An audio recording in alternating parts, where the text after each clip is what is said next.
برائے تاجیل حجت دوران جل اللہ تعالی شریف ہدیہ سلامات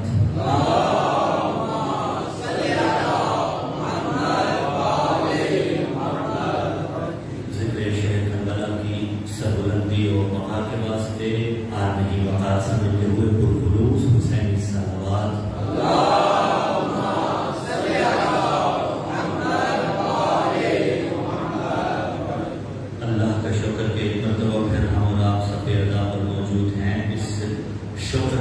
شکریہ ادا کرتے ہوئے حسین علیہ السلام کی ذات کریم پر ہدیہ صلوات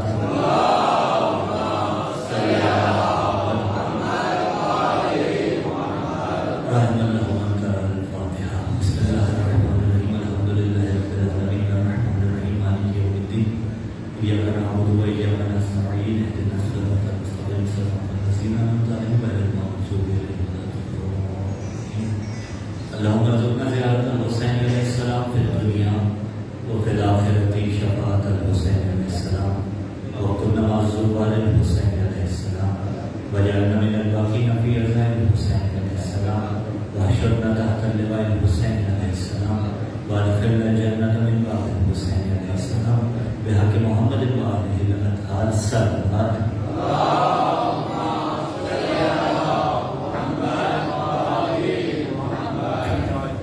اعوذ باللہ السمیع العلیم من الشیطان اللعین الرجیم بسم اللہ الرحمن الرحیم بسم اللہ النور بسم اللہ نور النور بسم اللہ نور علی النور بسم اللہ الذی هو مدبر الامور بسم اللہ الذی خلق النور من النور وانزل النور علی الطور الحمدللہ الذی نور قلوبنا بنور ولایت المعصومین علیہم السلام والصلاة والسلام علی الشمس الضحیٰ بدر الدجا صدر العلا نور الہدا احب البرا مصباح الظلم جمیل الشیم شفیع الامم صاحب الجود والکرم سید الثقلین نبی الحرمین امام القبلتین وسیلتنا فی الدارین محبوب رب المشرقین و رب المغربین جد الحسن والحسین اعنی ابو القاسم محمد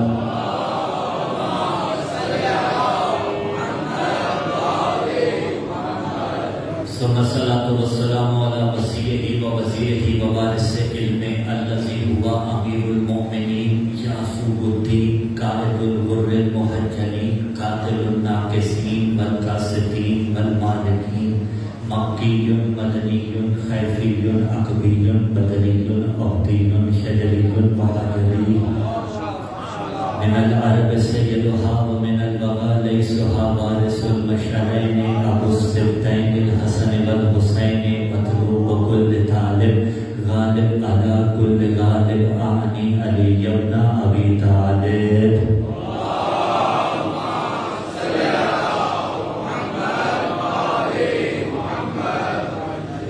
وعلى اهل بیت النبوة ومعدن الرسالة الذين اذهب الله عنهم الرجس وطهرهم تطهيرا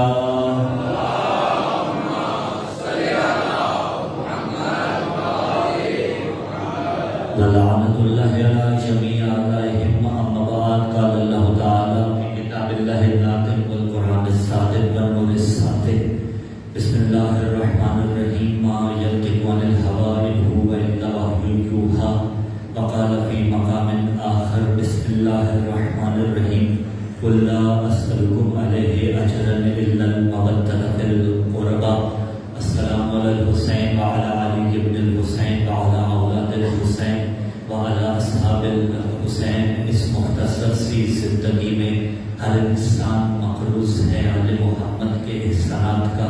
جو آدمی اپنے آپ کو آل محمد کے احسانات کا مقروض جانتا ہو وہ قرض نہیں فرض سمجھتے ہوئے، احسان نہیں ایمان سمجھتے ہوئے، عادت نہیں عبادت جانتے ہوئے اور آپ نہیں وکاس سمجھتے ہوئے آل محمد کے احسانات کا شکریہ ادا کرتے ہوئے پرخلوص صلوات کی تلاوت کرنا.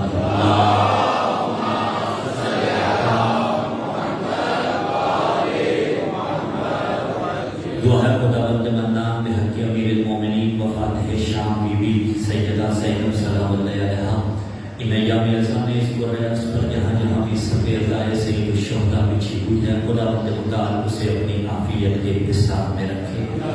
یا الہ العالمین اس مقدس بزم کو، اس مسجد و امام بارگاہ کو جن مومنین نے تعمیر کروایا اور اگر آج وہ اس دنیا میں نہیں ہے، پروردگار عالم ان کے درجات بلند فرما۔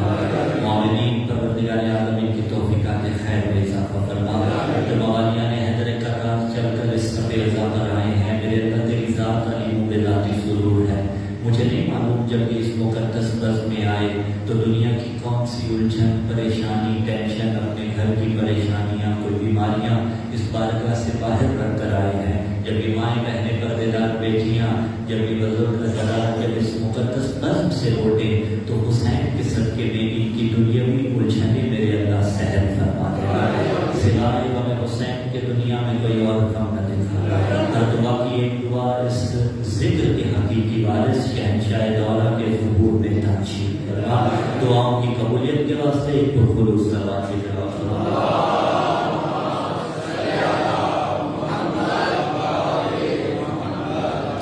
سامعین ذکرکار، موالیان حیدر کرار، محبان آل اطہار، عاشقان عباس علمدار،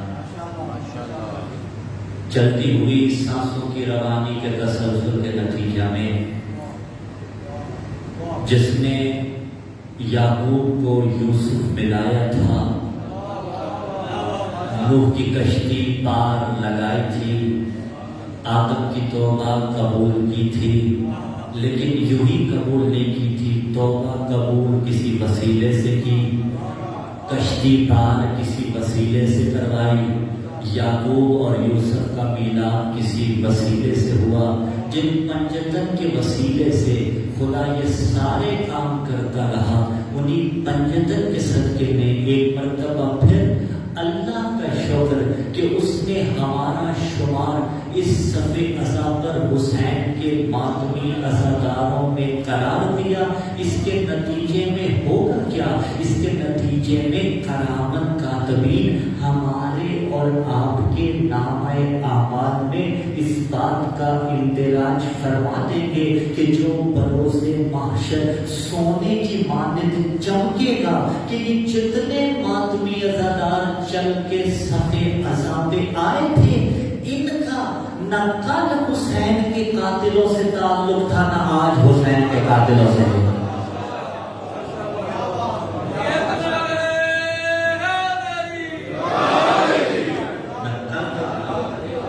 آج تعلق ہے، ہم ماضی میں بھی حسین کے سفینے میں سوار تھے، ہم آج بھی کشتی نجات حسین ابن علی میں سوار ہیں۔ اور دیکھیے 1444 ہجری کی ابتدا ہے، محرم الحرام 1444 ہجری۔ اس وقت دنیا میں پائے جانے والے کیلنڈر میں سے دو بڑے کیلنڈر، ایک ہجری کیلنڈر اور ایک عیسوی کیلنڈر۔ اچھا، عیسوی کیلنڈر کی ابتدا جب ہوتی ہے تو دنیا ویسٹ کی پیروی کرتے ہوئے کیا کچھ کرتی ہے، مجھے اس کی جانب نہیں جانا، مجھے فقط بات کرنی ہے ہجری کیلنڈر پہ۔ عام تاثر یہ ہے کہ ہجری کیلنڈر کی ابتدا محرم الحرام سے ہوتی ہے، اور میں ہمیشہ جملہ کہتا ہوں، تیسرا برس ہے تو ممبر مناظروں کا موضوع نہیں ہوتا، ممبر پہ کتابیں نہیں لائی جاتی، لیکن ابھی تو ڈیجیٹل فارم میں الحمدللہ اینڈرائڈ کی صورت میں ڈیجیٹل لائبریری ہر وقت پاس ہوتی ہے۔ ہجری کیلنڈر کا پہلا مہینہ کون سا ہے؟ اگر تاریخ دیکھی جائے نا، تاریخ کی بات کرکانی کی جائے تو ہجری کیلنڈر یعنی وہ جو ہجرت سے شروع ہوا، ہجری کیلنڈر کی بنیاد کب پڑی؟ ہجری کیلنڈر کی بنیاد پڑی جب پیغمبر نے مکے سے مدینہ ہجرت کی۔ رسول مکے سے چلے مدینہ ہجرت کر کے آئے، اس وقت ہجری کیلنڈر کی بنیاد پڑی۔ اب سوال آپ سے ہے، اس وقت اگر ہجری کیلنڈر کی بنیاد پڑی اور پہلا مہینہ محرم قرار پائے تو رسول کی ہجرت محرم میں ہونی چاہیے۔ رسول کی ہجرت عزیزان ذکر محرم میں ہونی چاہیے، جبکہ شیعہ سنی متفق ہیں نبی نے محرم میں ہجرت نہیں کی، رسول تو ربیع الاول میں ہجرت فرما رہے ہیں۔ یا اور نظریہ اس کے مخالف بھی وہ ہجرت کا نہیں ہے لیکن اس میں کسی اور مہینے کو پہلا ماہ قرار دیا گیا، لیکن میں اس کو پیش کرنے جا رہا ہوں اس نے کو رسول یکم ربیع الاول کو چلے ہیں مکہ سے اور 12 ربیع الاول کو تقریباً پہنچے ہیں مدینہ، یعنی اگر 12 دن لگ گئے ہوں، یکم کو چلے، ہجری کیلنڈر کی مسلمان متفق ہیں بنیاد تب پڑی جب رسول نے مکے سے مدینے ہجرت کی، تو اس کے مطابق تو پہلا مہینہ ربیع الاول بنا اور جچتا بھی اسے ہے، اس لیے کہ ربیع کہتے ہیں بہار کو، اول کہتے ہیں پہلی بہار کو، جچتا بھی اسے ہے جملے کے اعتبار سے، تو اب پہلا مہینہ اس کے مطابق وہ قرار پا ہے۔ پھر محرم کو بنیاد کیوں ملی؟ لفظ بڑے چن کے کہوں گا، زمانہ جاہلیت میں اس وقت بھی 4 مہینے حرمت والے تھے، لیکن عربوں کے نزدیک جو پہلا مہینہ تھا سال کا وہ محرم الحرام تھا، عربوں کے نزدیک پہلا مہینہ محرم الحرام، رسول آئے ربیع الاول کو لے آئے، اب اس کے بعد پھر محرم کیسے بنا؟ تو خلیفۃ المسلمین نے ثانی نے محرم الحرام کو پہلا مہینہ سال کا قرار دیا۔ اب ایک نظریہ وہ ہے جو رسول نے قرار دیا، ایک وہ ہے جو انہوں نے قرار دیا، تو اس جہت سے محرم پہلا مہینہ نہیں بنتا، ہاں لیکن حرمت محرم یہ ہے کہ دیکھیے حرمت والا زمانہ جاہلیت میں بھی تھا، یعنی اس کی حرمت کا پاسدار تھا، تو اب اس سے زیادہ ضد تو ہوتی نہیں ہے، بتا دینا ہمارا پیغام پہنچا دینا مقصود ہوتا ہے، لیکن اگر کوئی پہلا بالفرض مانتا بھی ہے تو ابتدائے سال کا طریقہ کیا ہے؟ ابتدائے سال کا طریقہ کیا ہے؟ اگر آپ کہیں گے کہ ہم نے مبارکباد دینی ہے نئے سال کی تو یہ بھی طریقہ نہیں، اگر آپ کہیں کہ ہم نے کچھ اور کرنا ہے تو تاریخ سے ثابت کیجئے گا پھر وہ کیجئے گا، تاریخ سے پہلے ثابت کیجئے گا پھر وہ کیجئے گا، لیکن اگر ثابت ہے شہادت حسین ابن علی تو نئے سال کی ابتدا کا طریقہ حسین عباس علی مسجد کے اس اجتماع میں بتانے لگا ہے، ہجرت کی بنیاد رسول نے رکھی، اگر بے فرض نقل کفر نباشد آپ میرے ساتھ ہیں، رسول کی ہجرت باقی نہ رہے تو زندگانی رسول سے ایک باب علیاذ باللہ بند ہو جائے گا، اور اس سے اگلی منزل نقل کفر نباشد اگر رسول کی رسالت نہ رہے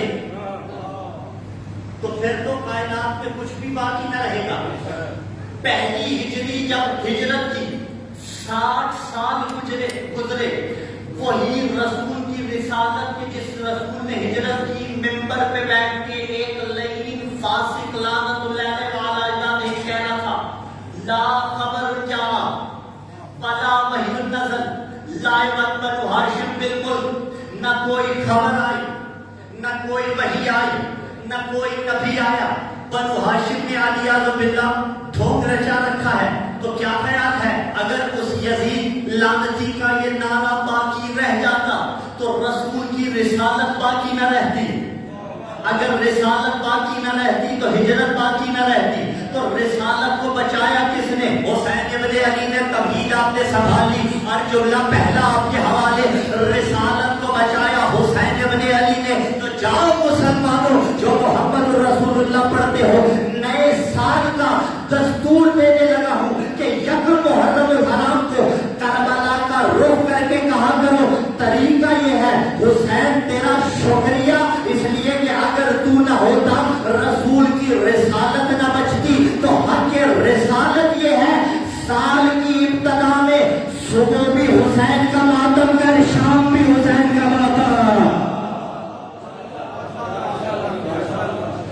صبح بھی شکریہ ادا ہے، شام میں بھی شکریہ ادا ہے، حسین ابن علی تیرا شکریہ، قریب ابن قریب تیرا شکریہ، کیونکہ اگر آپ نہ ہوتے رسالت رسول اللہ خطرے میں تھی، اور زمانہ اصلا حسین کو اس لیے نہیں سمجھا کہ زمانے نے رسالت نہ سمجھی تھی، اگر رسالت سمجھے ہوتے تو حسین کو سمجھ جاتے، اسی لیے اس طرح سے سلمان کا انتخاب کیا، وہ ہے بعثت مصطفیٰ اور معرفت ذی القربہ، کہ ذی القربہ کی معرفت تب ہوگی جب بعثت مصطفیٰ سمجھ میں آئے گی، بعثت مصطفیٰ اور معرفت ذی القربہ، اور اسی عنوان کے تحت مطالب آپ کی سماعت و طلب پہنچاتے چلے جائیں گے اور کوشش کریں گے وہ نبی بتائیں کہ جو قرآن والا نبی ہے۔ ایک قرآن والا نبی اور ہے۔ آج پڑھائیں بات کو آگے، یہ ٹھیک ہو جائیں گے انشاءاللہ۔ آج پڑھائیں بات کو، پہلی آیات مجیدہ پڑھ کے گفتگو کو آگے بڑھاتے ہیں۔ سورہ نحل ایڈریس آیت مجیدہ کا 89 قرآن کو کہا بسم اللہ الرحمن الرحیم وَنَزَّلْنَا عَلَيْكَ الْكِتَابَ تِبْيَانًا لِكُلِّ شَيْءٍ وَهُدًى وَرَحْمَةً وَبُشْرَىٰ لِلْمُسْلِمِينَ۔ بھائی قرآن کے متعلق قرآن کہہ رہا ہے کہ اللہ نے قرآن کو اتارا، جب اتارا تو اتارا کس پر؟ رسول اللہ صلی اللہ علیہ وسلم پر۔ پھر وہ آگے چل کے بات ہوگی کہ قلب مصطفیٰ پہ آئے وَنَزَّلْنَا عَلَيْكَ الْكِتَابَ، ہم نے اس کتاب کو نازل کیا۔ 4 صفات قرآن کی اس آیہ مجیدہ کے ٹکڑے میں ذکر ہے۔ پہلی صفت بیان کر رہے ہیں تبیانا لکل شیء، اس کتاب میں ہر شے کا کھلا بیان ہے۔ وہدن، اور ہدایت ہے، ورحمہ، اور رحمت ہے، وبشریٰ للمسلمین، اور مسلمانوں کے لیے یہ کتاب بشارت ہے۔ تو پہلی صفت قرآن کی یہ ہے کہ قرآن میں ہر شے کا بیان ہے۔ اب استفہام مجازی کر رہے ہیں۔ استفہام مجازی وہ ہوتا ہے کہ جس میں متکلم کو پتا ہوتا ہے جواب کیا ہے، لیکن مجمع کو قریب ذہنی کے واسطے یا کسی اور ہدف کے واسطے مخفی رکھتے ہوئے استفہام مجازی کیا جاتا ہے۔ اب استفہام مجازی کر رہے ہیں میرا نبی پڑھا یا قرآن پڑھا، میرا نبی پڑھا یا قرآن پڑھا، استفہام مجازی کر لیتے ہیں۔ ابھی ہم بات نہیں بولتے۔ قرآن کی پہلی صفت یہ ہے کہ قرآن میں تبیان لکل شیء، ہر شے کا کھلا بیان ہے۔ اب اگر قرآن میں ہر شے کا بیان ہے تو نبی کے پاس بھی ہر شے کا علم ہونا چاہیے یا نہیں ہونا چاہیے؟ تو آیہ مجیدہ میں پکارا بسم اللہ الرحمن الرحیم وَعَلَّمَكَ مَا لَمْ تَكُنْ تَعْلَمْ، جو کچھ بتانا تھا آپ کو ہم نے بتا دیا۔ اللہ کہہ رہا ہے میں نے ہر شے کا علم قرآن میں رکھا اور ہر شے کا علم رسول اللہ کو دے دیا۔ اب جب علم سارا اس نے رسول کو دیا تو خدا کا خاصہ اکبر ہوتا۔ بھائی ایک مثال لے لیتے ہیں، فیکٹری کا مالک کسی کو مینیجر بنائے اور کسی ایسے کو بنا دے جسے کام کا کچھ اتا پتہ نہ ہو، اور وہ لیبر پہ جا کے مسلط ہو جائے تم ایسے کرو تم ایسے کرو، جو بتا رہا ہو غلط بتا رہا ہو، یا اصلا اسے پتہ ہی نہ ہو۔ اب لیبر اعتراض مینیجر پہ کرے گی یا مالک پہ کرے گی؟ لیبر اعتراض مالک پہ کرے گی۔ ایسے کو بھیجا کیوں جسے آتا جاتا کچھ نہیں تھا؟ اس نے کہا میں نے محمد کو پڑھایا ہے۔ ملا کہتا ہے پڑھنا نہیں آتا تھا۔ اعتراض محمد پہ نہیں ہوگا، اعتراض اللہ کی عدالت پہ ہوگا۔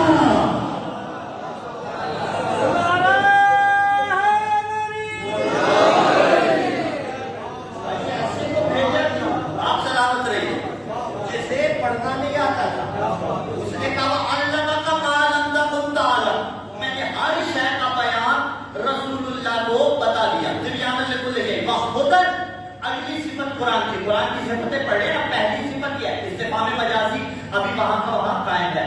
اگر اس حلقے والوں کو اعتراض نہ ہو تو ایک گزارش ہے، یہ پنکھا بھی میں بند کروا دوں۔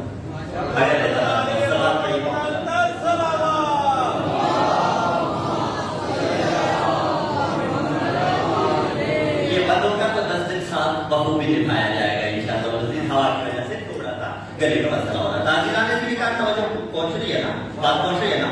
اللہ معلوم تو مستعلم، ہم نے ہر شے کا بیان محمد مصطفیٰ صلی اللہ علیہ وسلم کو بتا دیا۔ ہدیٰ، قرآن ہے ہدایت، تو جس پہ نازل کی اسے مجسم ہدایت ہونا ہے یا نہیں ہونا؟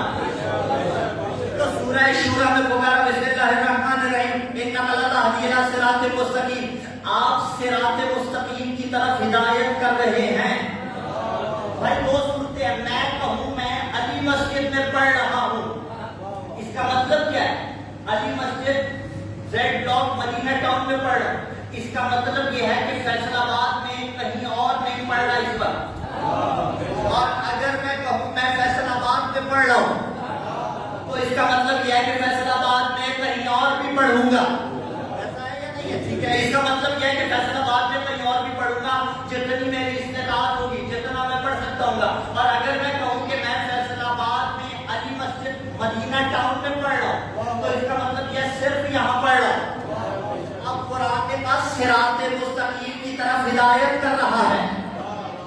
کا حق کم کر رہا ہے. اس کا مطلب ہے جب بھی ہدایت کرے گا صراط مستقیم کی طرف ہدایت کر رہا ہوگا. اگر کسی کو پاس بلائے گا تو صراط مستقیم کی طرف ہدایت کر رہا ہوگا. اگر کسی کو محفل سے اٹھائے گا تو صراط مستقیم کی طرف ہدایت کر رہا ہوگا. اگر کسی کو چادر میں بلائے گا تو صراط مستقیم کی طرف ہدایت کر رہا ہوگا. اور اگر کسی کو مولا بنائے گا تو صراط مستقیم.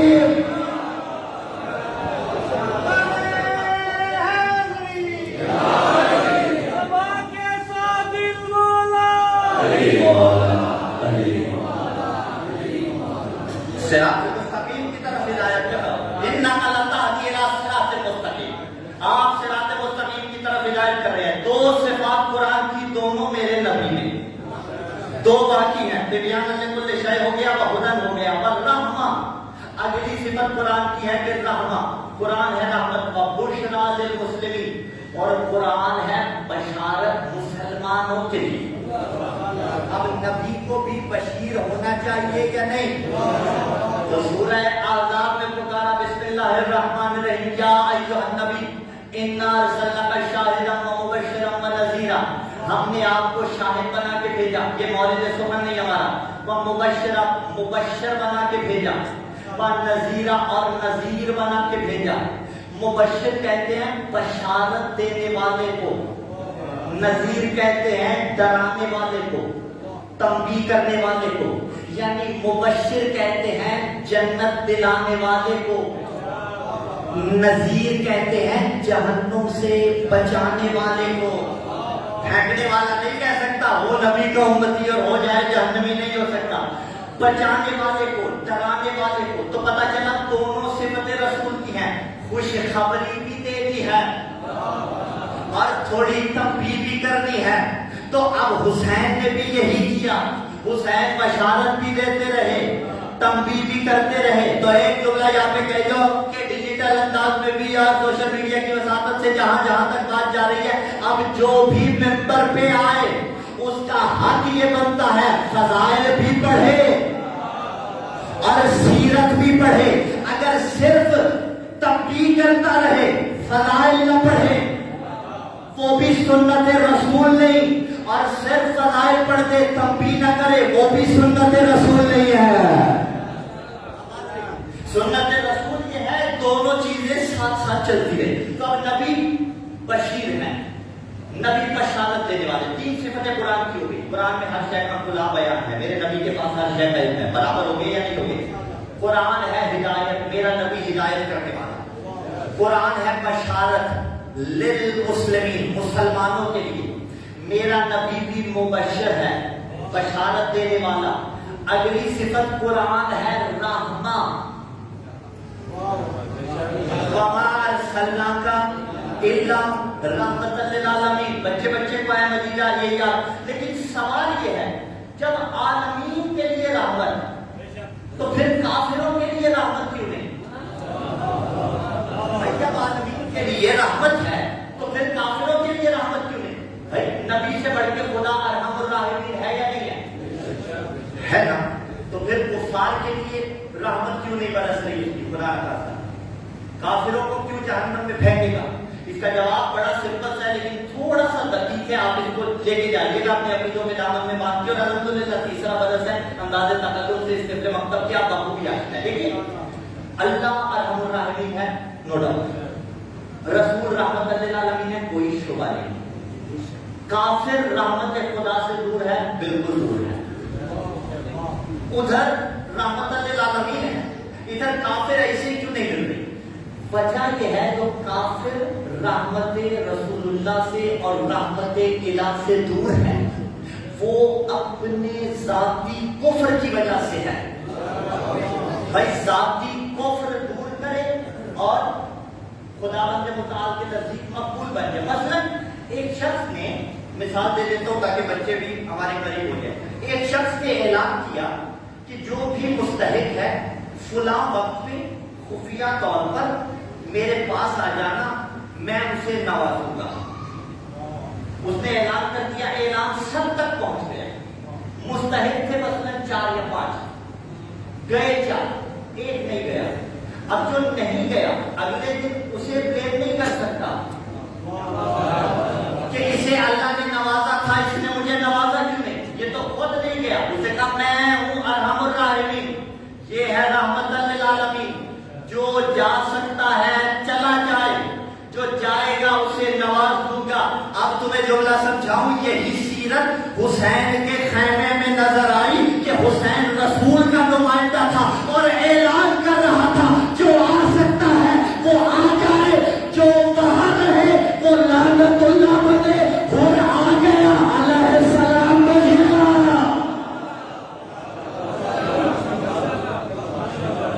باہر رہے وہ لعنت اللہ رہے، کیوں؟ خود مانے تھے۔ تو آپ ارحم الراحمین اور رحمت للعالمین ہونا یقیناً سمجھ میں آ گیا، ایسے ہے رحمت للعالمین۔ بھئی 4 صفتیں قرآن کی اور چاروں میرے نبی میں، قرآن میں ہر شے کا بیان، ہر شے کا ایک بلا تشبیہ میرے نبی کے پاس، ہم اللہ ہو گئے یا نہیں ہو گئے؟ قرآن رحمت، میرا نبی رحمت للعالمین، قرآن بشارت، میرا نبی بشارت دینے والا، قرآن ہدایت، میرا نبی صراط مستقیم کی طرف ہدایت کرنے والا۔ تو جتنی صفات قرآن کی ساری میرے نبی میں، تو جملہ آپ کے حوالے، قرآن اس نے بھیجا، نبی بھی اس نے بھیجا۔ قرآن کتابی شکل میں ہے، نبی مجسم شکل میں ہے۔ لفظ آسان کر دوں کہ علم الہی جب لفظوں میں ڈھلا قرآن کہلایا، جب پیکر میں ڈھلا محمد کہلایا۔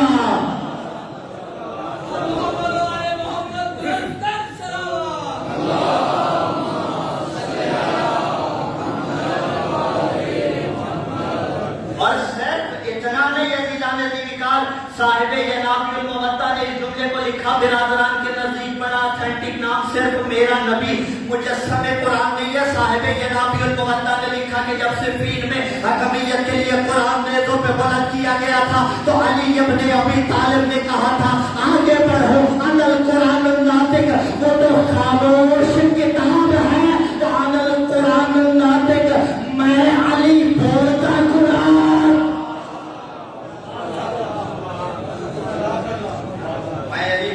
قرآن اور جملہ ذہن میں آ گیا۔ ایک مفاخرہ ہے حضرت زہرا سلام اللہ علیہا اور مولا علی علیہ السلام کا، دونوں کی عظمتوں پہ بابا جب اللہ صلوات پڑھ دیں۔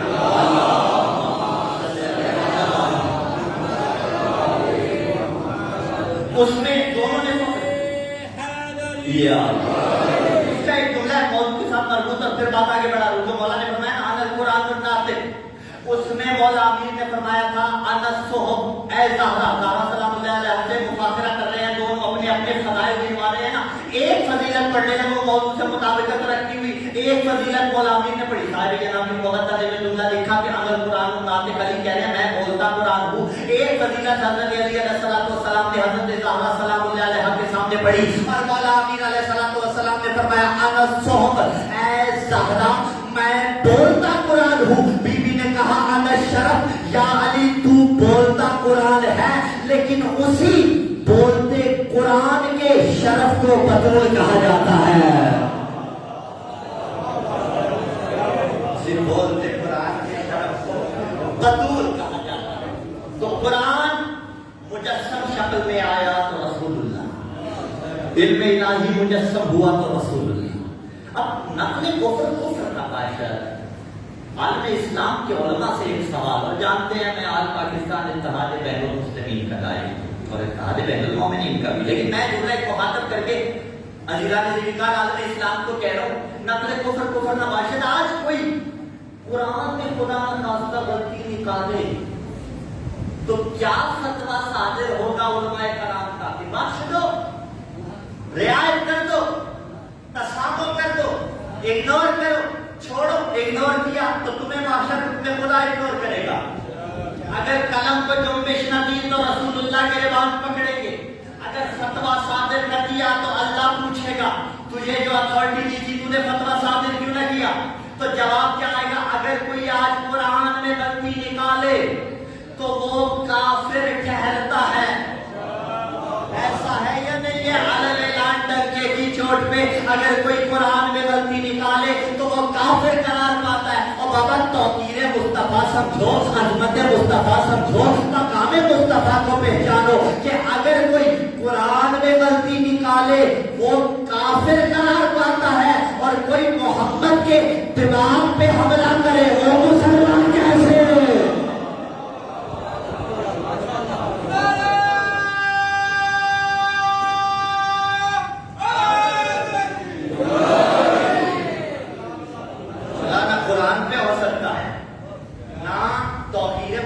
پہ ہو سکتا ہے. علم الہی جب مجسم ہو رہا ہے, رحمت قرآن بھی ہے, یہ رحمت للعالمین بھی ہے. کوئی مانے ہو تو خود مانے ہوتا ہے. ابو لہب تک نہیں پہنچی, اس لیے تبت یدا ابی لہب وتب بنا. ابو طالب تک پہنچ گئی, علم یجد کا یتیما فآویٰ بن گیا. تو یہ تو اپنے اپنے مقدر کی بات ہے نا. چاند محرم کا آسمان پہ آ کے, آنکھوں پہ ضبط رکھیے گا, منزل مسائل میں ابھی نہیں جا رہے, آسمان پہ آ کے اعلان کر گیا کہ غم حسین کی ابتدا ہو گئی. اب جو آئے گا اس طرف رحمت الہی آ جائے گی. جملہ بہت بڑا ہے, اللہ نے ذکر اور حقیقت ہے. جو نہیں آئے گا البتہ کسی نہ کسی رنگ میں آ جائے, اس سے رحمت الہی بہت دور رہے گی. جو صفات قرآن کی وہی صفات میرے نبی کے اندر. کیوں؟ اس لیے کہ قرآن قلب مصطفیٰ پہ آیا, نازل کرنے والا وہ ہے. لیکن زمانے میں اگر قرآن والا نبی سمجھا ہوتا, آج زمانے کو یہ جو خاکے بن رہے ہیں, خدا لعنت کرے بنانے والوں سے. لیکن امت مسلمہ ذرا سوچے تو صحیح کہ تم نے نبی کی تصویر زمانے کو کیسی پہنچائی ہے. خدا نہ خاصہ کوئی یہ کہ مولانا کیسی بات کر رہے ہیں, میں سمجھا دیتا ہوں. بھائی نبی صادق اور امین تھا یا نہیں تھا؟ یہ کیسا مسلمان ہے جو کلمہ نبی کا پڑھتا ہے, جھوٹ پہ جھوٹ بولتا ہے؟ اس نبی نے کہا قسمیں نہیں کھانی, اس کا کاروبار ہی قسموں سے چلتا ہے. تو اس لیے میں نے کہا جب جملہ ایسا پیش کرو گے, تصویر ایسی پیش کرو گے, تو پھر زمانہ اعتراض تو کرے گا نا. اس نے کہا مسجدوں کا پاس رکھو, جہاں مساجد میں کیا کیا کچھ ہو جاتا ہے. میں جملہ کہا کہہ رہا ہوں, حقیقت یہ عزیزان نے بھی لکھا. کیوں؟ اب حقیقی تصویر پہنچانی ہے تو یہ اپنے اپنے طرف کی بات ہے. اب حقیقی تصویر کیسے پہنچے گی, ایک اور جملہ دیتا چلا جاؤں. حقیقی تصویر پہنچے گی کہ جب حسین کے ذکر پہ فتوے لے کر آئے جائیں گے. بھائی اگر کہا کہ بدعت ہے, حرام ہے, تو پوچھنے والے پوچھیں گے جس کے ذکر پہ فتوے لگا رہے ہو وہ نبی کا کیا لگتا تھا؟ تو جواب کیا دو گے؟ نبی کا نواسا ہے.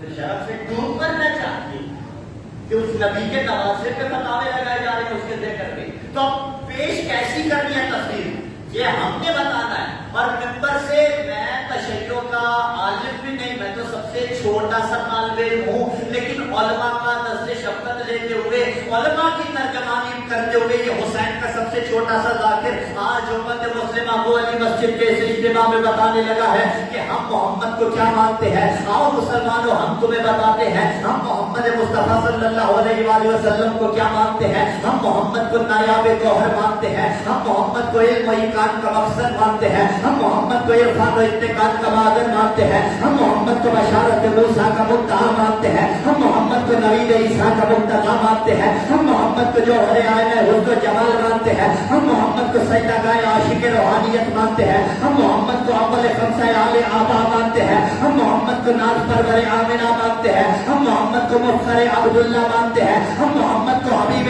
کبریا مانتے ہیں. اٹھتے ہوئے ہاتھ سلامت رہے. میں کہاں تک پڑھوں گا, آپ کہاں تک سنیں گے؟ میں معاملہ تمام کر دیتا ہوں. بعد از خدا بزرگ توئی, قصہ مختصر. ہم رسول کو اللہ کے بعد سب کچھ مانتے ہیں, لیکن ڈنکے کی چوٹ پہ مکتب کا ترجمہ بنتے ہوئے ایک جملہ کہنے جا رہا ہوں. ہم نبی کو اللہ کے بعد سب کچھ مانتے ہیں, لیکن ہم نبی کو ایک شے نہیں مانتے. آپ کہیں گے آقا کون سی شے نہیں مانتے, کیوں پریشانی بنا رہے ہیں؟ ہاں ہم نبی کو ایک شے نہیں مانتے, ہم رسول کو سب کچھ مانتے ہیں. اگر نہیں مانتے تو محمد کو اپنے جیسا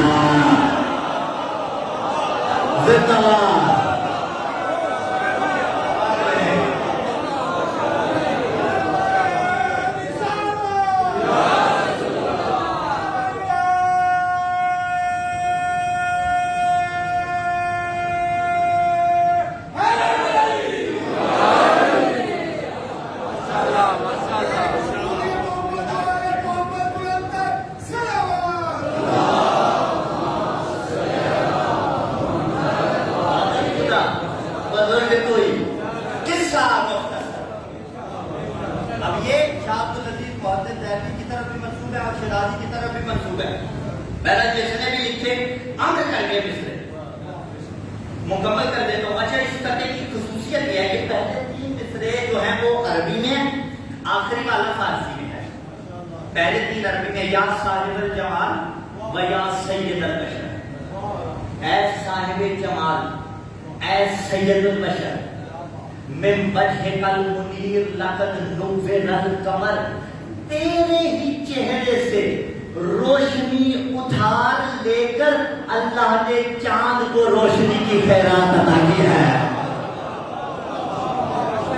من وجهک المنیر لقد نور القمر لا يمكن الثناء كما كان حقا, تیری ثناخوانی کا حق ادا نہیں ہوتا. دس خدا بزرگ توئی قصہ مختصر. اس سے اگلی منزل بڑھائیں. شعراء کے یہاں میں شاعر نہیں ہوں, لیکن شعراء کے یہاں زمین ادھار لینا عیب نہیں ہوتا. کسی کی زمین لے کر مصرے لکھ دینا کمال سمجھا جاتا ہے. اب یہ باہر بندہ حقیر نے ادھار لی اور اسی وزن پر 4 مصرے کوئی اور لکھ ڈالے. میرا کمال نہیں تھا, اللہ نے عطا کی آل محمد کے صدقے تو ہو گیا. پہلے 3 عربی میں ہے, چوتھا فارسی میں ہے. یہ ہے نبی کے لیے, یا صاحب الجمال یا سید البشر میں وجہ کا منیر لقد نور القمر لا يمكن الثناء كما كان حقا بعد خدا بزرگ کوئی قصہ مختصر. یہ نبی کے لیے ہے.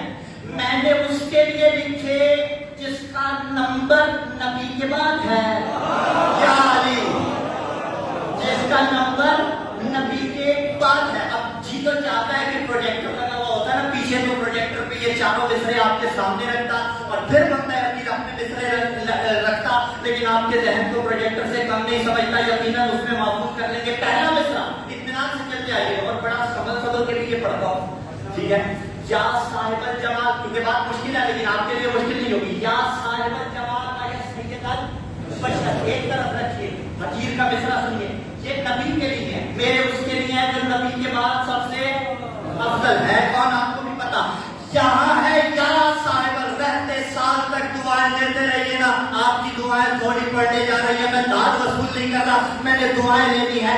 یہاں ہے یا صاحب الجمال و یا سید البشر, میں نے لکھا یا حیدر کرار و یا منتہی کرار.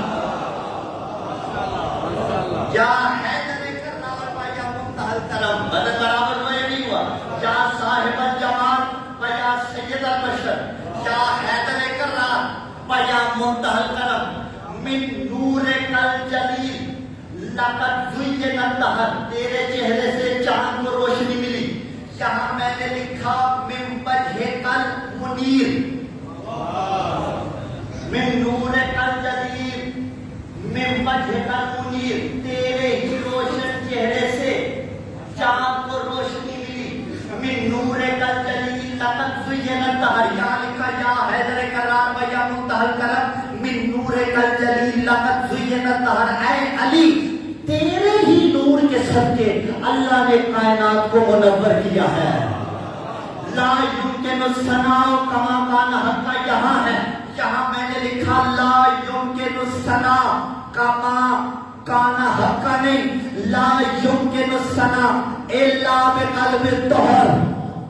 اے علی, تیری ثنا وہی کرے گا جس کے شجرے میں کوئی خرابی نہیں ہوگی.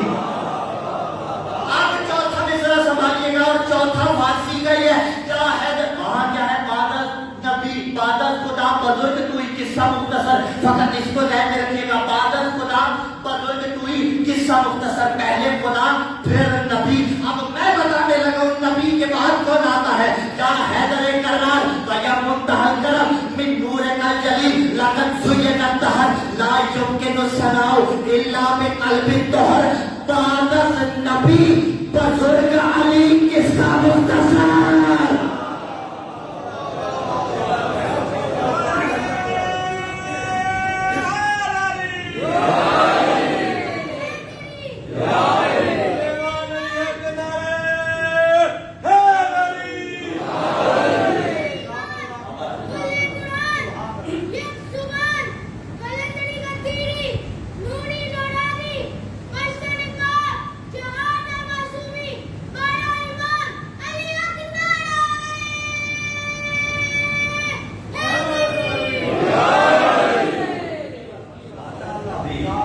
بزرگ علی مختصر کہ مرتبہ ہے تو علی ابن ابی طالب، وہی صفات جو قرآن کی، وہی صفات میرے تک کی بھی، وہی روش علی ابن ابی طالب میں نظر آئی، وہی روش حسین ابن علی میں نظر آئی۔ یہ قرآن کی بولتی آیتیں تھی، یہ قرآن کی چلتی پھرتی آیتیں تھی، یہ مجسمے قرآن تھے۔ اگر مجسمہ آج قرآن کو تار کیا جائے تو کیا ہوگا؟ اگر آج قرآن پہ انگلی اٹھائی جائے تو جس وقت سے مجسمے قرآن ملنا ہے، قرآن تلک جانے کے کچھ آداب ہیں یا نہیں ہے؟ تو مجسمے قرآن تلک جانے کے بھی آداب ہیں۔ اگر پہلا کرینہ ہے، ہاں تو تم کو سمیٹا چاہتا ہوں، لیکن ایسے نہیں، کیونکہ مجلس اول ہے۔ عزیزان ذیکار ذرا توجہ تو رہے کہ ادب اگر پہلا کرینہ ہے تو کیسا ادب ہونا چاہیے؟ محرم الحرام کا ادب کیا ہے، تقاضا کیا ہے؟ ہاں چاند آپ نے بھی دیکھا، مجھے مسائل میں بھی نہیں جانا چاہتا، چاند آل محمد کے گھروں میں بھی دیکھا جاتا تھا، اگر نہیں دیکھا تو اطلاع ملی تھی۔ یعنی کرینہ اول یہ ہے کہ کم از کم 2 ماہ 7 دن اپنے غم خوشیوں کو بھلا دیا جائے، جیسے حسین ابن علی میں آیا جائے۔ اگلا کرینہ بہت خوبصورت آپ سوال فرما رہے ہیں، اگلا کرینہ ادب کا کرینہ کیا ہے؟ ذاتی اختلافات بالائے طاق رکھے جائیں۔ میں طالب بیت المومنین کا بہت بڑا داعی، آپ جانتے ہیں، اگر کوئی ذاتی اختلافات ہیں، کچھ مسائل ہیں تو وہ بعد میں سارٹ آؤٹ کر لیے جائیں گے۔ محرم فقط حسین ابن علی کا ہے، ممبر فقط حسین ابن علی کا ہے، ممبر ذاتیات کا ممبر نہیں ہے، کمیٹی ذاتیات کے مسئلے کے لیے نہیں ہے، بارگاہ ذاتیات کے واسطے نہیں ہے، مسجد ذاتیات کے واسطے نہیں ہے، آدمی حلقہ ذاتیات کے واسطے نہیں ہے۔ حلقے کا ہر آدمی قابل فخر ذاتیات کے واسطے نہیں۔ اگر کوئی دشمن بھی ہے، دشمن ویسے ملا والا ہوتا نہیں، لیکن اگر کسی سے ظاہری طور پر نہیں بھی لگتی بالکل حسین سکھانے ہیں، ہوتے ہیں نا اختلافات، بہت سے لوگوں سے آپ کو ہوگے، بہت سے لوگوں سے مجھے ہوتے ہیں، لیکن اگر مجلس حسین میں آ کے آپ کے پہلو میں بیٹھ جائے، آپ کی بات نہیں کرتا، شاید ناراض نہ ہو جائے، اپنی بات کر لیتا ہوں، خود کلامی کر لیتا ہوں، پھر یہاں میرا امتحان ہے۔ اگر میں اٹھ گیا کہ یہ وہ بیٹھ گیا، میری مجلس خراب کرنے آ گیا، یہاں بھی میری مجلس خراب کرے گا۔ اگر میں اٹھ گیا، میں اس ذاتی جھگڑے کو حسین پہ مقدم کر دیا، اور اگر میں نہیں اٹھا تو میں نے ذاتی جھگڑے کو پیچھے رکھا۔ جب اس نے جسارت کی تھی مولا کی شان میں، تو مولا اس کے 2 ٹکڑے نہیں کر سکتے تھے، علی اتر آئے اور دوبارہ فرار کیا، بتا دیا علی اپنے لیے نہیں مارتا، لفظ بدل دیتا ہوں، مولا اترے اس لیے تھے کہ علی نہیں چاہتے تھے شمشیر کی روانی میں جذبات کی طغیانی آ جائے، جذبات کی طغیانی کہیں نہیں آنی چاہیے۔ یہ پہلا تقاضا ہے، بہت بڑا انسان سیاہ لباس میں ملبوس بالفرض اول پہلی پیورٹی سیاہ لباس، لیکن بالفرض نہیں پہنتا تو بھی کم از کم لباس کی حیثیت ایسی ہو کہ کوئی دیکھ کر مذاق نہ اڑائے۔ کیوں؟ جب اپنوں کے جنازے ہوتے ہیں انسان کو ہوش نہیں رہتا۔ اچھا پھر وہ بحث ہے نیا لباس سلوائیں یا نہ سلوائیں، دیکھیے یہ سمپل سی بات ہے، بالفرض اگر کسی کے پاس لباس ہی نہیں ہے تو اس نے کیا کرنا؟ ڈیفینیٹلی وہ نیا سلوائے گا نا، ٹھیک ہے محرم سے پہلے سلوا لیجیے، لیکن وہ سلوایا بھی ایسا سلوایا جائے کہ کسی ڈیزائنر شاپ پہ جا کے نہ لیں، شادی سے مل جائے، اور اپنی کمیونٹی کو پروموٹ کرنا چاہیے نا، اس میں بھی ایسا ہی ہے۔ وہ اگر مستورات میں بھی معاملہ بالکل سمپل ہے، مجھے بیان کرنے کی ضرورت نہیں ہے، ٹھیک ہے، کہ سیاہ لباس اور یہ مردوں کی نسبت مستورات میں زیادہ نازک ہے، ماں بہن بیٹیوں میں بہت معذرت کے ساتھ بدل سے ادب جوڑتے ہوئے۔ کیوں؟ جب بھی ماں بہن بیٹی سیاہ لباس ملبوس سے تن کر کے گھر سے نکلے گی تو اس کا مطلب کیا ہے؟ پھول کی تمیز جا رہی ہے، زمانہ کیا کہے گا، زہرا کی چاہنے والی جا رہی ہے۔ اب یہ ہر ماں بہن بیٹی پر لازم ہے کہ وہ سیاہ لباس ایسا ہو کہ لوگ دیکھ کر اپنی بیٹیوں کو گھر جا کے یہ مثال دیں، یہ جو شیعوں کی نکلنا چاہیے. یہ محرم کا تقاضا ہے. محرم یعنی ذاتیات کو چھوڑ دیا جائے. محرم یعنی حسین پہ رویا جائے. محرم یعنی بیوی کو بوسہ دیا جائے. بزرگ علماء کی یہ روش ہے اور بندہ حقیر بھی اسی روش پہ قائم ہے. یکم محرم کو میں نے اب تک حد الامکان زندگی میں کوشش کی یکم محرم کو مدینہ روانگی نہ پڑھوں. مدینہ روانگی کوشش کرتا ہوں میں 2 محرم کو پڑھوں یا اگر چاند رات کی مجلس ہو تو یکم کو پھر پڑھتا ہوں. لیکن پہلی مجلس کی پہلی مصیبت میں اس کی پڑھتا ہوں جس کی عمر فقط 18 سال تھی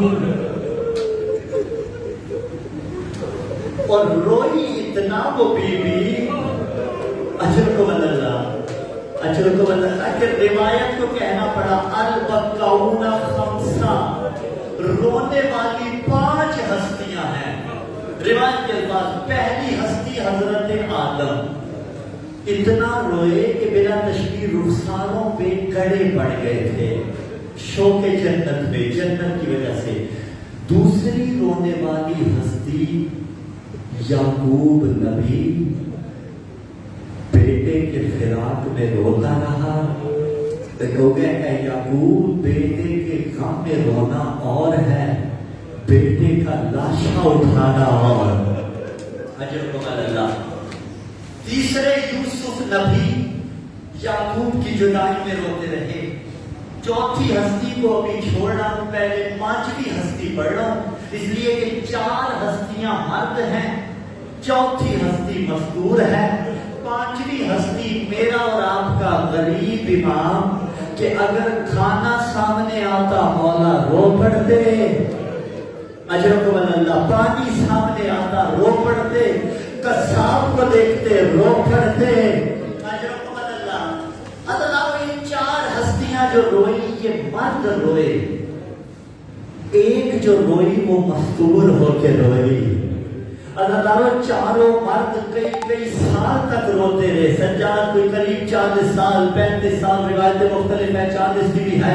اللہ کوئی 40 سال روئے. یعقوب نبی کئی سال روئے. یوسف نبی روتا رہا. اللہ آدم روتے رہے. لیکن چاروں نے جتنا گریہ کئی سالوں میں کیا بطول نے کئی سال نہیں لگائے، کئی مہینے نہیں لگائے. وہ 75 دن یا 95 دن گزرے تھے. آخری اللہ رو رو کے کہتی تھی بابا اتنے دکھ آئے بطول پہ.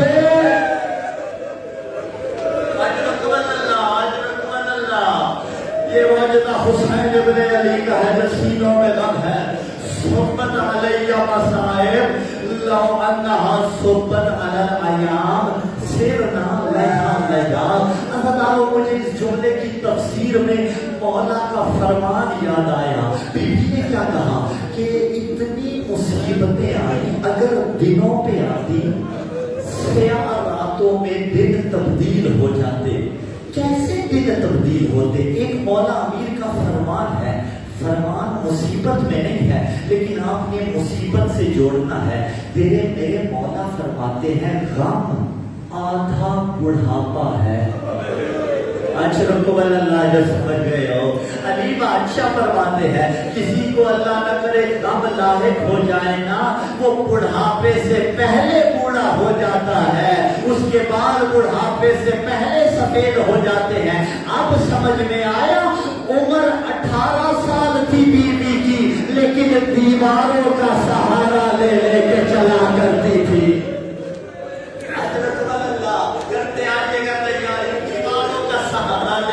چلا کرتی تھی بنا تشبیہ ماتھے پہ پٹی بندی رہتی تھی. عزادارو ایک جملہ کہوں، پیغمبر نے بشارت دی تھی نا، بی بی کو بتایا تھا نا اس روایت کے تحت ایک قوم ہوگی جس کے بچے حسین کے بچوں پہ روئیں گے، جس کی عورتیں حسین کی عورتوں پہ روئیں گی. میں ایک جملہ کہوں، بی بی کو حسین کی ولادت کے وقت ہی پتہ چل گیا تھا حسین پہ غور و کفن شہید کیا جائے گا. پھر جملہ تاریخ میں ہو یا نہ ہو لیکن لیکن اتنا تو سوچئے اللہ جانے کس کس وقت میں بطول تنہا ہوتی رہی ہوگی، اور جب لوری دیتی ہوگی یاد آتا ہوگا، اور جب کنگھی کرتی ہوگی یاد آتا ہوگا، اور جب لباس پہناتی ہوگی حسین یاد اجرکم اللہ نہیں امیجن کر سکتے، نہیں درک کر سکتے رضاؤں میں اور آپ کبھی اس منظر کو، لیکن کچھ نہ کچھ کوشش تو کرنی ہے نا۔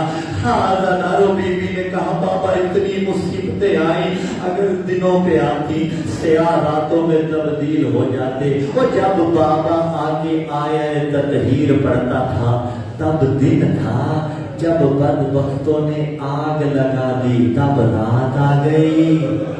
اجرکم اللہ۔ اور عزیزانو جتنے حاجی بیٹھے ہوئے ہیں یا جو کسی نہ کسی عرب ملک کا سفر کر چکے ہیں وہ جانتے ہیں آج عرب کے ان ممالک میں جو پرانا لکڑی کا دروازہ بنایا جائے نا اس طرز پہ اس کی لوہے کی میخور ہوتی ہے، میری تمہاری لوہے کی میخور ہوتی ہے، اتنی درجنوں میخیں بنے، کم از کم 1 درجن میخیں ہوں تو وہ لوہے کی ایک میخ بنتی ہے۔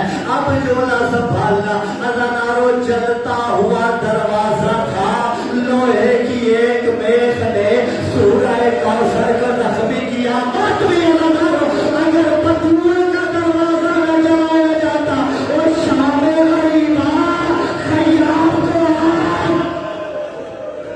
اجرکم اللہ کرتے آنا تیاری، دیتے آنا پرساد ادارو افتخار آرے صاحب کو خدا سلامت رکھے۔ ان کے مصرے ہیں کہ دلیل بیعت فاسق روا رکھی گئی تھی، مدینے میں بنائے کربلا رکھی گئی تھی۔ کون سا مدینہ؟ جس مدینے میں بطول کے گواہ جھٹلائے گئے، جس مدینے میں بطول کے دروازے پہ آگ لگائی گئی۔ ادارو بلا تشبیہ ادھر جلتا ہوا دروازہ، پیچھے دیوار، درمیان میں بی بی تھی۔ دل دکھے تو معاف کیجیے گا، روایت سخت ہے لیکن ہے حقیقت۔ جب اس ظالم نے اپنی نجس ٹانگ دروازے کو ماری نا، بطول دروازے کے پیچھے تھی، یہ لشکر اوپر سے گزرتا رہا۔ اجرکم اللہ گزرتا رہا، اور ازانارو جب گھر میں داخل ہو گئے اور بیٹھیوں والو اللہ تمہیں آباد رکھے، یہ ظالم کہتا قریب تھا میں واپس آ جاتا، لیکن ازادارو جو علی نے بدر و احد میں مارے تھے، دیکھنا میری طرف بلا تشبیہ، اشارہ کروں گا لیکن تشبیہ کے بغیر، میں نے وہ بدلے لینے چاہے اور میں نے اجر رسالت دیا۔ اس لعین نے کیا اجر